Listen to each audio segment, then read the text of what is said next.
नमस्कार. कसे आहात? तर तिन्ही सांजची वेळ, तांबूस किरणं आणि काही क्षणात अंधार दाटणार, रात्र होणार.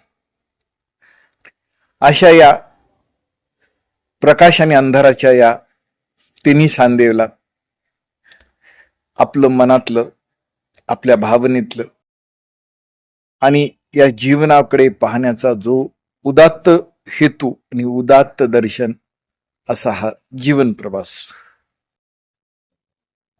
माणूस सकाळ, दुपार आणि संध्याकाळ असे 3 प्रहरामध्ये तिसरा प्रहर आयुष्याचा हा वयानं मोजला जातो. वय झालं वगैरे वगैरे अशी भावना असते आणि ती भावना सत्यातही आहे. वय किती झालं असं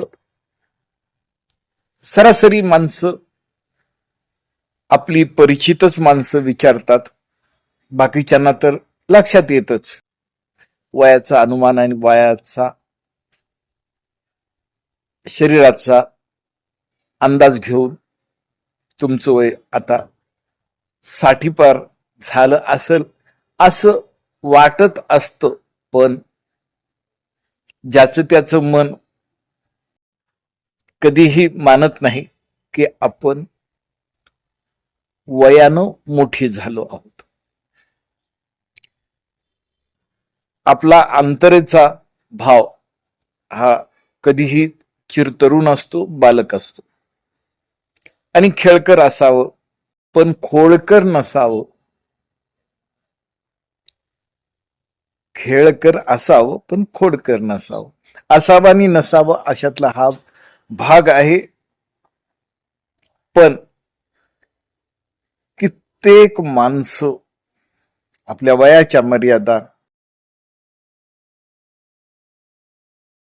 ते ओळखत नाही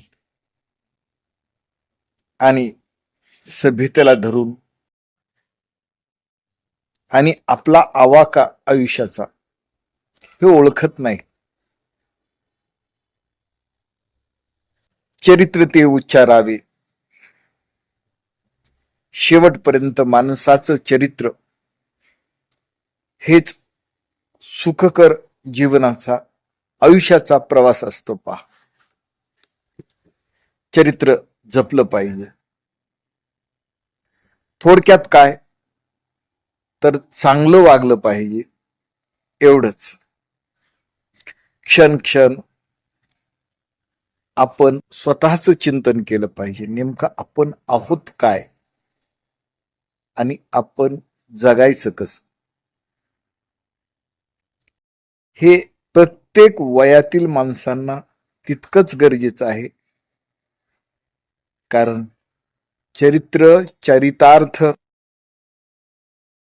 हा आपल्या कृतीतून, कर्मातून, सत्संगातून यशस्वी जीवनाची वाटचाल आहे. पहा, वय वाढलेली माणसं नको तेवढी बोलतात, नको तेवढा राग व्यक्त करतात. विशेषतः राग व्यक्त का करावा, कशामुळं?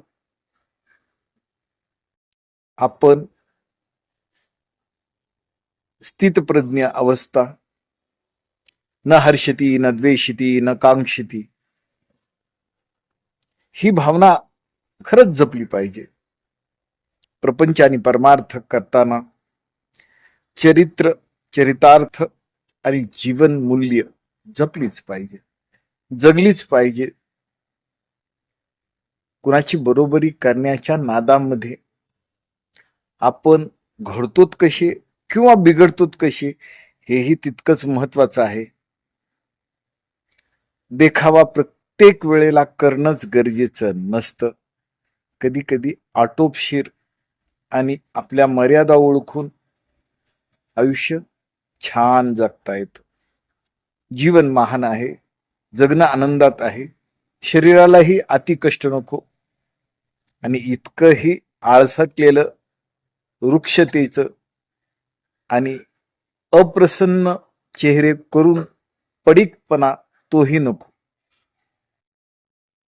आहे ना? पडीक चेहरा असला तर म्हणतात की हा माणूस वैतागलेला आहे, त्रासलेला आहे, गांजलेला आहे. अशी माणसं उपेक्षित असतात. लोक म्हणते नको, पुन्हा भेटू, म्हणून टाळण्याची प्रक्रिया होते. पहा, छान टवटवीत जीवन जगता येणं हेच आयुष्य आहे. हीच खरी श्रीमंती आहे मनाची. धन्यवाद.